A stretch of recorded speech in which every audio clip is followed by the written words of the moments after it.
জীবনে চলার পথে কোনো এক সময় যে কোনো সুযোগ আমাদের সামনে উপস্থিত হয়েই যায়, কিন্তু আমরা নিজেদের অলসতার কারণে অনেক সময় সেই সুযোগ হারিয়ে ফেলি। এরপর যখন কিছুই করার থাকে না, তখন নিজের ভাগ্যকে দোষারোপ করতে থাকি, ভাবতে থাকি আমাদের ভাগ্যে ছিল না তাই পাইনি। কিন্তু আমরা নিজেদের ভাগ্য যে নিজেরাই লিখছি সেটার দিকে আমরা ভ্রুক্ষেপও করি না। তাই গল্পটি শেষ পর্যন্ত দেখতে থাকুন। আজ থেকে অনেক কাল আগের কথা। এক গুরুর একজন অত্যন্ত স্নেহভাজন শিষ্য ছিল। অন্যদিকে সেই শিষ্য তার গুরুকে অত্যন্ত শ্রদ্ধা করত। কিন্তু সেই শিষ্যটি অধ্যয়নের প্রতি বিমুখ ছিল। সে সবসময় নিয়মিত অভ্যাস করা থেকে বিরত থাকতেই ভালোবাসত। সে সর্বদা আজকের কাজ কাল, কালকের কাজ পরশু এভাবেই কাটিয়ে দিত। শিষ্যের এরকম স্বভাব গুরুকে ব্যথিত করে। এরকম করে চললে শিষ্য যে জীবন যুদ্ধে টিকে থাকতে পারবে না, অন্যান্যদের তুলনায় পিছিয়ে পড়বে।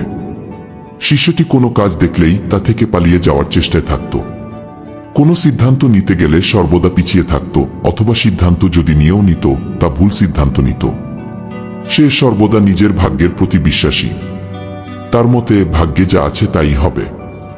এদিকে গুরু ঠিক করলেন এভাবে চললে শিষ্য সমাজে কোনো অবস্থান পাবে না। তাই শিষ্যকে উপযুক্ত শিক্ষা দিতে হবে। একদিন একটি সুন্দর কষ্টি পাথরের টুকরো হাতে নিয়ে গুরুদেব সেই শিষ্যটিকে ডাকলেন। তাকে বললেন, আমি তোমাকে এই জাদুর পাথরটি দিচ্ছি, 2 দিনের জন্য তোমার কাছে এই পাথরটি থাকবে, কারণ আমি অন্য গ্রামে যাব। এটি তোমাকে রক্ষণাবেক্ষণের দায়িত্ব দিলাম। মনে রাখবে এটি কোনো সাধারণ পাথর নয়। এই পাথর দিয়ে যদি কোনো লৌহ বস্তুর সংস্পর্শে নিয়ে আসা যায়, তাহলে সেই লৌহ বস্তুটি স্বর্ণতে পরিণত হয়ে যাবে। মনে রাখবে 2 দিন পর সকালেই আমি তোমার কাছে থেকে এই পাথরটিকে নিয়ে নিব। পাথরটির দিব্য শক্তির কথা শুনে শিষ্যটি অত্যন্ত আনন্দিত হল। এরপর সে একদিন শুধু এটা ভেবেই কাটিয়ে দিল যে সে যদি এই পাথরটিকে অনেক অনেক লৌহ বস্তুর সংস্পর্শে নিয়ে আসে, তাহলে সেগুলি স্বর্ণে পরিণত হয়ে যাবে এবং সে রাতারাতি অনেক ধনী হয়ে যাবে। যখন তার কাছে অনেক স্বর্ণ থাকবে, তখন সে অনেক সুখী, ধনবান হয়ে যাবে। সে বিশাল বড় প্রাসাদ বানাবে, তাতে অনেক চাকর বাকর থাকবে। সে শুধুই আরাম করবে, আর জলের গ্লাসটা পর্যন্ত সে নিজে তুলে খাবে না, সবই চাকরদের দিয়ে করাবে, ইত্যাদি ইত্যাদি। পরের দিন সকালে সে ভাবল, আজই ধনী হওয়ার শেষ দিন, কারণ গুরুদেব কালই তার কাছ থেকে এই অমূল্য পাথরটা নিয়ে নিবেন। তাই যা করার আজকেই করতে হবে, এই পাথরটির দৈব শক্তিকে কাজে লাগাতে হবে। সে ঠিক করল সে বাজারে গিয়ে অনেক অনেক লৌহ বস্তু কিনে নিয়ে আসবে, আর সেগুলিকে স্বর্ণতে পরিণত করবে। কিন্তু পরক্ষণেই সে আবার ভাবল, সারাটা দিন পড়ে আছে, এত তারা কিসের? তার চেয়ে বরং একটু ঘুমিয়ে নিই। তার যখন ঘুম ভাঙল তখন দুপুর হতে চলেছে।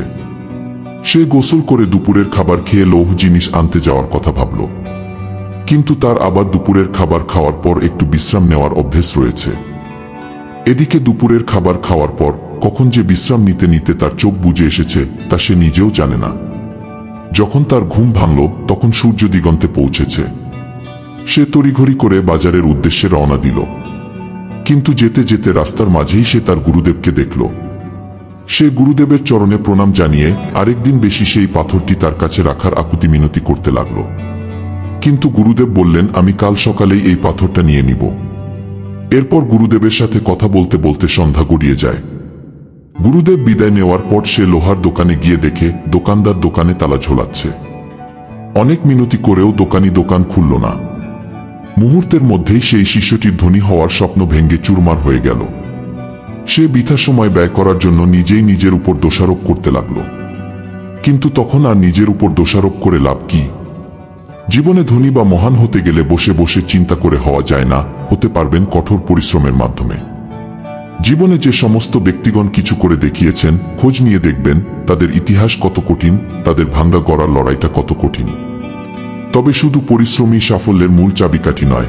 পরিশ্রম তো অনেকেই করে, কিন্তু সফলতা পায় মাত্র হাতে গোনা কয়েকজন। কারণ সবাই চেনা রাস্তায় হাঁটতে পছন্দ করে, কিন্তু অন্যদিক দিয়েও যে সফলতার সিঁড়িতে উঠা যায় সেটা বেশিরভাগ জনই লক্ষ্য করে না। আর আপনাকে সেই রাস্তাটাই খুঁজে নিতে হবে। তাই অলসতা নয়, সঠিক পরিশ্রম করুন। কোনো কাজ কাল করব ভাবার আগে নিজেকে প্রশ্ন করুন, কাজটা আজকেই করলে ক্ষতি কি? বন্ধুরা, আমার আজকের এই মোটিভেশনাল গল্পটি আপনাদের কেমন লেগেছে কমেন্ট করে আপনার মূল্যবান মতামত জানিয়ে দিন। নিয়মিত এমন গল্প পেতে লাইক দিয়ে চ্যানেলটি সাবস্ক্রাইব করে আমাদের পাশে থাকুন। ধন্যবাদ।